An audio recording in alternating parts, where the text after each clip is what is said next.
ബിനോയ് വിശ്വം അല്ലല്ലോ പിണറായി വിജയൻ. പിണറായി വിജയൻ സ്വീകരിച്ചത് പിണറായി വിജയൻ്റെ നിലപാടാണ്. ബിനോയ് വിശ്വത്തിന് അങ്ങനെ ഒരു നിലപാടുണ്ടാവും. അദ്ദേഹം കാറുകയറ്റിലായിരിക്കും. ഞാൻ കാറുകയറ്റിയത് ശരിയാണ്, അത് ശരിയാണെന്ന് തന്നെയാണ് ഞാനിപ്പോഴും കരുതുന്നത്. അതിലൊരു തെറ്റുണ്ടെന്ന് ഞാൻ നേരത്തെ പറഞ്ഞില്ലല്ലോ.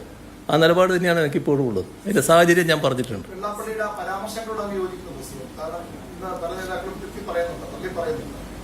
ഞാൻ പറഞ്ഞില്ലേ കാര്യങ്ങൾ. നിങ്ങൾ നേരത്തെ ചോദിച്ചു, നിങ്ങളെ അടുത്തിരിക്കുന്ന ആൾ നേരത്തെ ചോദിച്ചല്ലോ അതിനെപ്പറ്റി. ആ എന്താണ് സമീപനം എന്നുള്ളത് ഞാൻ വ്യക്തമാക്കി പറഞ്ഞല്ലോ.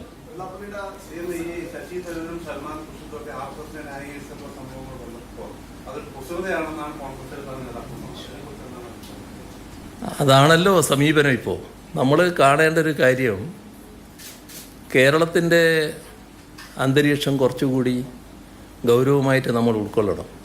ഇന്നലെ ഒരു മാധ്യമത്തിൻ്റെ പരിപാടിയിൽ പങ്കെടുത്തപ്പോൾ ചെറിയൊരു ഭാഗം എനിക്ക് പറയേണ്ടി വന്നിരുന്നു അതുമായി ബന്ധപ്പെട്ട്.